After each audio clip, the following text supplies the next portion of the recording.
ایک مسئلہ کسی نے دریافت کیا اور وہ ہم آج قدرتی کسی دعا کے لیے جا رہے تھے تو گاڑی میں وہ زیر بحث آ گیا، تو میں نے کہا اس کو میں بیان کرتا چلوں گا کہ آج کل سوشل میڈیا کے اوپر تمام جو خبریں ہوتی ہیں مصدقہ نہیں ہوتی ہیں، ان میں کچھ لگی لپڑی بھی ہوتی ہیں، کچھ زیادہ اسراف بھی کر دیا جاتا ہے۔ تو ایک خبر کافی ٹائم سے چل رہی تھی کہ اسلام آباد ہائی کورٹ میں غالباً ایک پٹیشن فائل کی گئی جس میں کزن میرج، جو رشتہ داروں میں آپس کی شادی ہوتی ہے، اس کے خلاف کوئی پٹیشن فائل کی گئی کہ اس کو نہ ہونے دیا جائے، اور اس کی انہوں نے دلیل یہ پیش کی کہ سائنٹیفکلی، یعنی کہ میڈیکل گراؤنڈز کے اوپر جب دو رشتہ دار آپس میں شادی کرتے ہیں، چچا کا بچہ ہے، مامے کی بچی ہے، تو یہ جب آپس میں رشتہ ازدواج میں منسلک ہوتے ہیں تو سائنس کہتی ہے بقول ان کے، یا میڈیکل سائنس یہ کہتی ہے کہ اس سے بیماریاں پھیلتی ہیں، تو بچوں میں معذوری دیکھنے میں آ رہی ہے، تو لہٰذا اس سے اجتناب کیا جائے۔ مجھے جب یہ خبر ملی تو میں نے ہمارے بڑے قریبی دوست ہیں سید فیصل گیلانی صاحب، وہ خود بھی بیرسٹر ہیں، تو میں نے ان سے کہا کہ مجھے یہ پتہ کر کے بتائیں کہ کیا کسی ہائی کورٹ، سپریم کورٹ یا کسی لوور کورٹ میں ایسی کوئی پٹیشن فائل ہوئی ہے؟ تو انہوں نے ورک آؤٹ کرنے کے بعد بتایا کہ پیر صاحب ایسی کوئی پٹیشن فائل نہیں ہوئی ہے، لیکن کچھ چیزیں کہتے ہیں نا کہ جتھے اگ بلنی اتھے سیک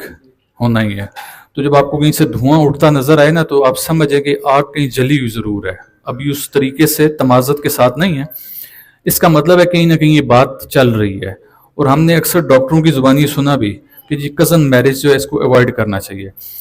میں نے کہا کہ میں اس کی آپ کے سامنے دلیل پیش کر دوں کہ ڈاکٹروں کی آپ ضرور سنیں، لیکن سر کے درد کی حد تک سنیں، کسی اور دنیاوی جو آپ کو بیماری لگی ہے اس کے حوالے سے ضرور سنیں کہ ان کی ایک ریسرچ ہے، اللہ نے انہیں عقل دی، انہیں ریسرچ کی اور دوائی آپ کے سامنے لے کر آئے۔ لیکن ہر بات میں اگر آپ ان کی سنیں گے نا تو وہ دین سے ہٹ کر ہو جائے گی۔ اگر ہمارے دین میں اس چیز کو متعین نہ کیا ہوتا، ہمارے لیے کسی ڈاکٹر کا جو عمل ہے وہ اسوہ حسنہ نہیں ہے، ایسی بات ہے، ہمارے لیے اسوہ حسنہ حضور نبی کریم صلی اللہ علیہ وآلہ وسلم کی سنت ہے، آپ کا عمل ہے، ایسی بات ہے۔